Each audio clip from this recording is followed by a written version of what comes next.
அனைவருக்கும் வணக்கம். எங்கும் நிறைந்திருக்கும் குருவினர்களோடும் திருவினர்களோடும் அட்சலக்கண பദ്ധதியோட ஸ்ரீ குரு சிவகாசி காளிமுத்து. அட்சலக்கண பദ്ധதி அப்படிங்கிற ஜோட முறையில் நம்ம இன்றைக்கி சனி பயிற்சி சம்மந்தமான ஒரு சில பலன்கள் பார்க்க போகிறோம். சரிங்களா? அதில் பார்த்திங்கன்னா மேச அட்சலக்கணம் போகிறவங்க எப்படி தன்னைத்தானே தற்காத்து கொள்ளுதல் இந்த சனி பகவானுடைய தன்மையில் இருந்து அப்படிங்கிறக்கான பதிவாக இதை எடுத்துக்கோங்க. சரிங்களா? மேச அட்சலக்கணம் அப்படிங்கிறது பார்த்திங்கன்னா கால புருஷனுக்கு 1வது லக்கணம். அப்புறம் என்ன ஆகும்? ஜாதகர் அப்படிங்கிறவர் தான் செய்த அனைத்தையும் அவரே அனுபவிக்கிற பிராப்தம். தனக்குத்தானே அவர் தான் அனைத்துக்குமே காரணகர்த்தா அப்படிங்கிறத முதல்ல உணரணும். மேசம் ஃபுல்லாக. அப்போனா எனக்கு மேச ஆட்சி இலக்கணம் போதுங்க. அப்போனா சனிவான் இப்போ அந்த மார்ச் மாத இறுதியில் மாற போகிறார் 2025. எங்கே வர்றாங்க? அவங்க 12ஆம் இடம் அப்படிங்கிற விரயஸ்தானத்திற்கு மீனத்திற்கு வர்றாங்க. மேச அட்சலக்கணத்திற்கு விரயம் அப்படிங்கிற இடத்துக்கு வர்றாங்க. அவர் யார்? 10-11 ஆதிபத்தியம் பெற்ற சனி பகவான். அப்போனா நம்ம ஒரு மகிழ்ச்சியான விரயங்களை செய்யக்கூடிய காலம், வேலை சார்ந்த இடம் மாற்றங்களுக்கு ஜாதகரால் ஆட்படக்கூடிய காலம், வீடுகள் சார்ந்த கழிவு உறுப்புகள், அதாவது வீடுகள் சார்ந்த இடத்துல இருக்கிற கழிவு நீர் சம்மந்தமான இடங்களில் இருக்கிற பிரச்சனைகளுக்காக அந்த வீடுகள் சார்ந்த ரிப்பேரிங் ஒர்க்ஸ் செய்யக்கூடிய காலம். அதாவது ஒரு விரயம் பண்ணுறோம், வீடுகள் சார்ந்த ஒரு சுப விரயம், சொத்துக்கள் அப்படிங்கிற மேம்படுத்துறது, வாங்குறது அப்படிங்கிற மாதிரியான காலமாக நமக்கு மேச அட்சலக்கணத்துக்கு சனிபான் இயங்க போகிறாரு. எப்படி சனிபானுடைய இயக்கங்கள் எப்படி இருக்க போகுது? நல்ல விதமாக இருக்க போகுது. அப்படின்னா விரயஸ்தானத்திற்கு வர்றதுனால அந்த விரயத்தை நம்ம நல்ல ஒரு சுப விரயமாக மாற்றிக்கணும். உதாரணமாக ஒரு வீடு இருக்குது அப்படின்னா வீட்டுக்கு இன்சூரன்ஸ் போட்டுக்கணும், வண்டி இருந்தால் வண்டிக்கு ஒரு இன்சூரன்ஸ் போடணும். இப்படி இன்சூரன்ஸ் சம்மந்தமான ஒரு விரைய செலவு, ஆனால் எதிர்காலத்திற்கான திட்டமிடக்கூடிய செலவு. சரிங்களா? நாம் ஒரு தொழில் பண்ணுறோம், தொழில் சார்ந்த இன்சூரன்ஸ் செலவு. இப்படி நம்ம ஏதாவது ஒன்று பார்த்திங்கன்னா அமைச்சிக்கிட்டே வரணும். முக்கியமாக பார்த்திங்கன்னா வேலை பார்க்கின்ற இடங்களில் நம்ம உடன் பணிபுரிகின்ற சக தொழிலாளர்களுக்கு, வறுமையில் வாடுறவங்களுக்கு நாம் செய்கின்ற உதவி, நாம் செய்கின்ற விரயங்கள் எதிர்காலத்திற்கு நம்மளுக்கு ஒரு விதை போட்ட மாதிரி ஆகிடும். சரிங்களா? தான தர்மங்கள் இவைகள் எல்லாமே பார்த்திங்கன்னா நம்மளுக்கு முன்னேற்றத்தை கொடுக்கும். முக்கியமாக பார்த்தீங்க அப்படின்னம்னா நம்ம மேச அட்சலக்கணக்காரங்களுக்கு முழங்கால், கணுக்கால் இது சார்ந்த வலிவேதனைகள் வரணும் அப்படிங்கிறதும், அது சார்ந்த விரைய செலவுகள் போகக்கூடிய காலமாக இது இருப்பதனாலையும் ஒரு சிலருக்கு பார்த்திங்கன்னா தொலைதூர பயணங்கள் அப்படின்னு அமையும். கடல் சார்ந்த தொலைதூர பயணங்கள், கம்பெனி விஷயமாக வெளிநாட்டு பயணங்கள் மேற்கொள்ளக்கூடிய காலமாக இருக்கும். அதை மனமும் எடுத்துக்கிட்டு போய் வந்தாங்க அப்படின்னா அவங்களுக்கு நன்மை கிடைக்கும்.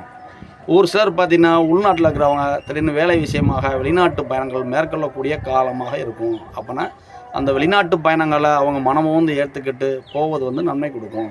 இதனால் வரைக்கும் நம்மளுக்கு பார்த்திங்கன்னா வண்டி வாகனங்கள் ரிப்பேர் ஆகிட்டே இருந்திருக்கும். அதுக்கப்புறம் அம்மா சார்ந்த செலவுகள் நிறையா போய்கிட்டே இருந்திருக்கும். அது எல்லாமே ஒரு கண்ட்ரோலுக்கு வந்துடும் அப்படின்னு நம்ம உணரணும். அப்போனா பார்வைக்கு அவர் 12ஆம் இடத்துல இருந்தாலும் அந்த 12ஆம் இடம் அப்படிங்கிற விரயங்களில் ஒரு சுப விரயங்களாக நமக்கு நாமே மாற்றிக்கிடணும். எப்படி ஒரு வீடு இருக்குங்க, அந்த வீட்டில் சின்ன ரிப்பேரிங் ஒர்க் இருக்குதுன்னு நமக்கு தெரியுது, இவ்வளோ நாள் அதை செய்யலை அப்படின்னா நம்ம இனிமேல் அதை செய்ய ஆரம்பிச்சிடுவோம். சரிங்களா? ஒரு உதாரணத்துக்கு எனக்கு வீடும் இல்லை, வண்டியும் இல்லை, நானே சாதாரண ஆள், நான் என்ன சார் செய்யணும் அப்படின்னா நம்மளுக்கு வருகின்ற பிரச்சனைகள்லேருந்து தற்காத்து கொள்வதற்காக பக்கத்தில் ஏதாவது ஒரு கோயில் இருக்குது, கோயிலில் கட்டடப் பணி நடந்துக்கிட்டு இருக்குது அப்படின்னா இரும்பு சம்மந்தமான, சரிங்களா, அதுக்கப்புறம் பார்த்திங்கன்னா சிமெண்ட் சம்மந்தமான ஒரு சில உபகரணங்கள் வாங்கி கொடுப்பதும், பக்கத்தில் ஒரு கோயில் இருக்குங்க, அந்த கோயிலில் உதாரணத்துக்கு இன்றைக்கி பார்த்திங்கன்னா பிரதோஷங்க, சரிங்களா, இப்படிப்பட்ட பிரதோஷ வேலைகளில் நந்தியம்பெருமானுக்கு அபிஷேகத்திற்கு நல்லெண்ணெய் வாங்கி தருவதும், உதாரணத்துக்கு சங்கடகர சதுர்த்தின்னு வச்சுக்கோங்க, பிள்ளையாருக்கு அபிஷேகத்துக்கு நல்லெண்ணெய் வாங்கி தருவதும், அஷ்டமிங்க பைரவர் வழிபாடு பண்ணுவதற்கு அவருக்கு நல்லெண்ணெய் வாங்கி அபிஷேகத்தை கொடுப்பதும். ஏன்னா அபிஷேகம் பண்ணும் பொழுது அந்த எண்ணெய் அப்படிங்கிற நல்லெண்ணெய்ங்கிற திரவியமானது மேலே ஊற்றுனையும் அப்படி சர்ன்னு வலிஞ்சு வேகமாக கீழே போயிடும். நல்லா புரிஞ்சுக்கோங்க. விரயம் எப்படி வேகமான விரயம், அதை நம்ம என்ன செய்யணும்? கோயில் சார்ந்த திருப்பணிகளுக்காக நம்ம உதவி செய்த நன்மைகள் கொடுக்கும். சரிங்களா? அபிஷேகத்திற்கு நல்லெண்ணெய் வாங்கி கொடுப்பது. சரிங்களா? கோயில்களில் சரிங்களா நம்ம என்ன செய்யலாம்னா கட்டடப் பணி நடக்குது அப்படின்னா அங்கே வேலை பார்க்குற வேலைக்காரங்களுக்கு சரிங்களா ஒரு நாள் கூலி எவ்வளவுன்னு கேட்டுட்டு என்னால் முடிஞ்ச கூலி தர்றேன், சனி அப்படின்னா கூலி வேலையாட்கள். சரிங்களா?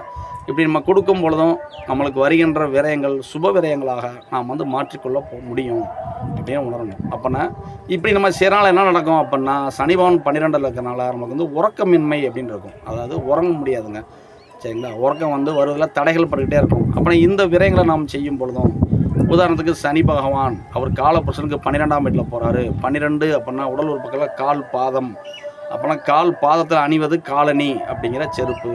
அப்படின்னா யாருக்காவது செருப்பு வாங்கி தானம் கொடுப்பதும் நமக்கு வந்து நன்மை கொடுக்கும், சரிங்களா. அப்படின்னா இப்படிப்பட்ட விஷயங்களை இவங்க வந்து இந்த 2.5 ஆண்டு காலங்கள் வந்து தானாகவே முன் வந்து செய்யணும். சார் நல்லெண்ணவங்கிட்ட காசு கிடையாது சார், செருப்பு வாங்கி கொடுக்க காசு கிடையாது சார், நானே சாதாரணமாக இருக்கேன், என்னை போய் நல்லெண்ணெய் வாங்கி கொடு, செருப்பு வாங்கி கொடு, ஒரு கோயில் கட்டுறதுக்கு காங்கிரீட்டுக்கு போடுறதுக்கு இரும்பு கம்பி வாங்கி கொடு, சிமெண்ட் வாங்கி கொடு, நான் எங்கேருந்து வாங்கி கொடுக்க, நான் சாதாரண ஆளு சார் அப்படி நீங்கள் நினைக்கிறீங்களா? ரொம்ப ஈஸிங்க. உங்கள் ஊரில் ஏதாவது ஒரு வன்னி மரம் இருக்கான்னு பாருங்க. அந்த வன்னி மரத்துக்கு உங்களால் முடிஞ்சது ஒரு சனிக்கிழமையோ இல்லை உங்களால் வாரத்தில் என்னைக்கு முடியும்னு பாருங்கள், ஏதாவது ஒரு கிழமையை தேர்ந்தெடுத்துக்கிட்டு அன்றைக்கி போய் அந்த வன்னி மரத்துக்கு உங்களால் முடிஞ்ச தண்ணி ஊற்றிட்டு வாங்கங்க. இதை விட என்னங்க வேணும்? வன்னி மரத்திற்கு நீர் இறைப்பது, சரிங்களா. ஏன் காலபுருஷனுக்கு 12ஆம் வீடு அப்படின்னா நீர் தத்துவத்தில் சனி பகவான் ட்ராவலிங் ஆகிறாரு. அப்புறம் அந்த நீரை கூட நீங்கள் பயன்படுத்தலாம். வன்னி மரம் அப்படின்னா சனி பகவானுடைய மரம், சரிங்களா. அப்புறம் அந்த சனி பகவானுடைய மரத்திற்கு நாம் நீர் இறைப்பது கூட நம்மளுக்கு வருகின்ற தேவையற்ற வீண் விரயங்களை ஒரு சுப விரயங்களாக மாற்றக்கூடிய காலமாக நம்மளுக்கு வந்து கடவுள் கொடுப்பாரு. அப்படின்னா அவரை சத்துக்கு தக்க என்னால் இந்த 2 கிலோ இவ்வளோ தான் தூக்க முடியும் அப்படின்னா அவ்வளோ தூக்க முடியும். அதுபோல் என்னால் என்ன முடியும் அதை நான் செய்யணும். ஒரு 4 அனாதை இல்லங்களுக்கு, இல்லை வயதான முதியவர்களை பராமரிக்கிற ஒரு அனாதை ஆசிரமங்களுக்கு, உடல் நோயாய்ப்பட்டவங்களுக்கு, சரிங்களா, ஒரு விபத்தில் கையால் உறுப்புகள் இழந்தவங்களுக்கு நம்மளால் முடிஞ்ச ஒரு உபகரணங்கள். உதாரணத்துக்கு ஒரு ஆள் வந்து கால் நடக்க முடியலங்க, கால் அடிபட்டிருக்கிறாரு, அவருக்கு கால் நடப்பதற்கான உபகரணங்கள் ஏதாவது வாங்கி தருவதற்கு ஒரு உதவி செய்கிறது. இல்லை என்கிட்ட ஒன்றும் இல்லைங்க, ரோட்டில் ஒரு ஆள் வயசானவர் நடந்து போயிட்டு நடக்க முடியாமல், நான் ஒரு 2 வீலரில் போகிறேன், ஐயா எங்கெங்க போகிறீங்க, நான் அந்த ஒரு இடத்துக்கு போகிறேங்கிறாரு, வாங்கய்யா வண்டியில் உட்காருங்கய்யா, மெதுவாக போவோம் அப்படின்னு அவரோட பேசிக்கிட்டே போனது கூட நம்மளுக்கு வருகின்ற விரயங்களை வந்து கட்டுப்படுத்தும் அப்படின்னு உணரணும். அப்புறம் மேசல் அச்சல கணக்காரங்க என்ன செய்யணும்? மேசம் அப்படின்னா காலபுருஷனுக்கு 1 அப்படின்னும். அப்புறம் 1னா நான் செய்கின்ற நல்வினை அப்படிங்கிறத நம்ம எடுத்துக்கணும். அப்படி இருக்கிறதுனால நான் நல்லது செய்யும் பொழுது நல்லது நடக்கும். அப்புறம் நம்மளுக்கு கீழே ஒரு வேலைக்காரங்க இருக்காங்கன்னா அந்த வேலைக்காரங்களுக்கு உதவி செய்கிறது, சரிங்களா. இப்படி நம்மளே செய்து கொண்டு இருக்கும் பொழுது நாம் அனைத்துமே விரயங்களாகவே செய்யணும். ஆனால் அந்த விரயங்கள் அனைத்துமே எதிர்காலத்திற்கான முதலீடுகளாக செய்யணும். இப்போ பாருங்களேன், நான் யூடியூப்பில் ஒரு வீடியோ போடுறேன், நான் இதுக்கு என்ன பண்ணுறேன், என்னோடய நேரத்தை செலவழிக்கிறேன். நல்லா கேட்டுக்கோங்க, என்னோடய நேரத்தை செலவழித்து ஒரு வீடியோ போடுறேன். இந்த வீடியோ எதற்காக பயன்படும்? என்னுடைய எதிர்கால நன்மைக்காக பயன்படும். இது ஃப்யூச்சர். இப்படி தான் நாம் செய்கின்ற ஒவ்வொரு செயல்களும் இது வந்து நமக்கு எதிர்காலத்துக்கு பயன்படுவது போல் நாம் அந்த திட்டமிட்டுக்கிட்டோம், வழி நடத்திக்கிட்டோம் அப்படின்னா நம்ம முன்னேற்ற முடியும். அப்படின்னா மேச அச்சலக்கணக்காரங்க 10, 11 ஆதிபத்தியம் பெற்ற சனி பகவான் 12ஆம் இடத்துக்கு வரனால தொழில் சார்ந்த மூலதனங்கள் அதிகப்படுத்தணும். எப்படி தொழிலை இன்வெஸ்ட்மெண்ட் அப்படியே கூட்டணும். ஒரு மிஷினரிஸ் ஏதாவது ஒன்று வாங்கணும் அப்படின்னுச்சுன்னா ஒரு பழைய மிஷினரிஸ் வாங்கிக்கோங்க, சரிங்களா. உடன் வேலை பார்க்குற வேலைக்காரங்களுக்கு உங்களால் முடிஞ்ச ஒரு உதவி செய்யுங்க. வேலைக்காரன் ஒரு போனஸ் கூடுதலாக கேட்குறேன்னா கொடுங்க, வேலைக்காரன் சம்பள உயர்வு கேட்குறேன்னா கொடுங்க. இப்படி செஞ்சுக்கிட்டே வாங்க. ஒரு சில நேரங்களில் எப்படி ஆகும் அப்படின்னா, அதீதமான வேலைக்காரங்கள் இருந்து விரயங்கள், ஒரு சில இடத்துல குறைவான வேலைக்காரங்க இருந்து அதீதமான விரயங்கள் அப்படின்னு போகும், சரிங்களா. அப்படின்னா வேலைக்காரங்களை கரெக்டாக வடிவமைச்சுக்கணும். விசுவாசமான வேலைக்காரங்களை நம்ம தேர்ந்தெடுத்துக்கணும். அவங்களுக்கான உதவிகள் நாம் செய்யும் பொழுது நம்மளுக்கும் ஒரு விரயமாக இருக்கும், அது வந்து எதிர்காலத்துக்கான திட்டமிடுதலாகவும் இருக்கும் அப்படிங்கிறது உணரணும், சரிங்களா. இப்படிப்பட்ட அற்புதமான ஜோட முறை. ஒரு கிரகத்தை எடுத்துக்கிட்டு அந்த கிரகத்தின் ஆதிபத்தியத்தை எடுத்துக்கிட்டு, சரிங்களா, அது எத்தனை % வேலை பார்க்கும் அப்படிங்கிறத நம்ம உணர முடியும். அப்போனா மேச அச்சலக்கணம் போகிறவங்களுக்கு இந்த சனி பகவான் 100% இயங்குவார். எது சார்ந்த விஷயத்தில்? கட்டடம் கட்டுகிறதுன்ற விஷயம் காரணமாக, வண்டி வாகனங்கள் சார்ந்த விஷயங்களாகவும், எதிர்கால முதலீடுகள் சார்ந்த விஷயமாகவும், சரிங்களா, இன்சூரன்ஸ் சம்பந்தமான விஷயங்களுக்கும் இவர் வந்து 100% இயங்குவார் அப்படின்னு உணரணும். அப்போனா நம்மளுடைய திட்டமிடுதல் எதிர்காலத்திற்கானதாக இருக்கணும் அப்படிங்கிறதையும், காலபுருஷனுக்கு 12ஆம் வீட்டில் அவர் செல்வதனால நம்மளுடைய ஆசிரியர் உயர்திருப்பவரும் என்ன சொல்லுவாங்க, ஒரு கிரகம் அச்சலக்கணத்திற்கு 3, 6, 9, 12 இருக்கும் பொழுது அது வந்து எதிர்காலத்திற்கான திட்டமிட்ட செயல், தந்தையின் மூலமாக பெறக்கூடிய நன்மை தீவினை அப்படின்னு சொல்லுவாங்க, சரிங்களா. அப்படி இருக்கிறதுனால சனிபகவான் 12ஆம் இடத்துக்கு வர்றாரு. இப்படி வர்றதா அவர் வந்து சரியான முறையில் வழிநடத்தும் பொழுது நம்ம வாழ்க்கையை வந்து முன்னேறும் அப்படின்னு தான் உணர முடியும். அப்போனா முன்னேற்றம் அப்படிங்கிறது யார்கிட்ட இருக்குது? ஜாதகர் அப்படின்ட்டு அவர் இருக்குது. அப்போனா அவருடைய சுய ஜாதகத்தின் நிலை அறிந்தும் நம்ம வந்து பலன் சொல்ல முடியும். இருந்தாலும் நாம் சொல்கின்ற இத்தனை செயல்களும் இந்த பிரபஞ்சத்தின் மூலமாக இயக்கப்படும், கிடைக்கும் அப்படின்னு உணர முடியும். இதை கண்டுபிடிச்சா நமது ஆசிரியர் உயர்ந்திருப்பவர் மத்தியாகும். அவர் வழி சென்ற மூத்த குருமானுக்கு நன்றி சொல்கிறோம்.